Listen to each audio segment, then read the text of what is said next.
Subscribe कीजिए trending news India channel को और बेल आइकन को दबाएं सभी वीडियो सबसे पहले पाने के लिए। नमस्कार, मैं सुरजीत, आप देख रहे हैं ट्रेंडिंग न्यूज इंडिया। हिंदुस्तान में कोरोना वैक्सीन के डीसीजीआई की तरफ से वैक्सीन का मुहर लग चुका है। Drug control general of India यानी कि डीसीजीआई ने एक बड़ा ऐलान किया है कि कोविशील्ड या कोवैक्सीन पूरी तरह से सुरक्षित है। डीसीजीआई के निदेशक विजय सुमन ने बताया कि दोनों ही वैक्सीन पूरी तरह से सुरक्षित है और इसका इस्तेमाल ही इमरजेंसी की स्थिति में किया जा सकता है। डीसीजीआई के मुताबिक दोनों ही वैक्सीन को 2 डोज से इंजेक्शन के रूप में दी जाएगी। आज हम करेंगे कोरोना से जुड़ी सारी शंकाओं को दूर। सुमन ने कहा कि यदि सुरक्षा से जुड़ी थोड़ी सी भी शंका होती तो हम कभी किसी भी चीज को अनुमति नहीं देंगे। दोनों वैक्सीन 100% सुरक्षित है। Drug control general of India ने विजय सुमन ने कहा कि दोनों कंपनी ने ट्रायल रन के आंकड़े जमा कर दिए हैं और दोनों को सीमित उपयोग के लिए मंजूरी भी दे दी गई है।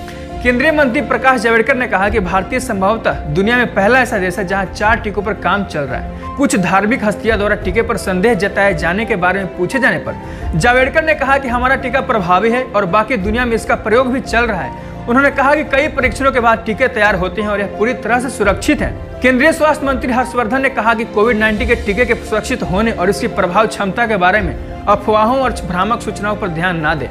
गुमराह करने के लिए लोग कई तरह की बातें बना रहे हैं। उन्होंने कहा कि इसे मंजूरी देने से पहले किसी भी प्रोटोकॉल के साथ कई तरह की कोई समझौता नहीं किया गया। हर्षवर्धन ने कहा कि टीकाकरण के प्रथम चरण में सर्वाधिक प्राथमिकता वाले लोगों को निःशुल्क टीका उपलब्ध कराया जाएगा, जिनमें 1 करोड़ स्वास्थ्य कर्मी अग्रिम मोर्चे के दौर पे करोड़ों कर्मी शामिल है। कोवैक्सीन आईसीएमआर के साथ मिलकर भारत बायोटेक द्वारा स्वदेशी रूप से विकसित किया गया है। पुणे स्थित सीरम इंस्टीट्यूट ऑफ इंडिया ने ऑक्सफोर्ड की कोरोना वैक्सीन कोविशील्ड के उत्पादन के लिए एस्ट्राजेनेका के साथ करार किया है। बता दें, सीरम दुनिया की सबसे बड़ी टीका निर्माता कंपनी है। एक सवाल के जवाब में ऐसी अफवाह चल रही है कि इस वैक्सीन को लगाने के साथ लोग नपुंसक हो जाएंगे। इसके जवाब में निदेशक विजय सुमन ने कहा, यह पूरी तरह से बकवास बात है और इस पर जरा से भी ध्यान देने की कोई जरूरत नहीं है। विजय सुमन ने दावे के साथ कहा कि कोवैक्सीन 110% सुरक्षित है। उन्होंने कहा कि अगर सुरक्षा को लेकर तनिक भी चिंता होती है तो वैसे किसी भी वैक्सीन को अप्रूव नहीं करेंगे। सुमन ने कहा कि हल्के साइड इफेक्ट होते हैं लेकिन इसे लेकर चिंता की कोई बात नहीं।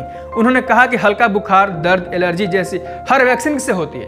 वैक्सीन की मंजूरी मिलने के बाद प्रधानमंत्री मोदी ने देश को बधाई देते हुए कहा कि सीरम इंस्टीट्यूट और भारत के बायोटेक वैक्सीन डीसीजीआई की मंजूरी मिलने के बाद कोरोना मुक्त राष्ट्र होने का रास्ता साफ हो गया है।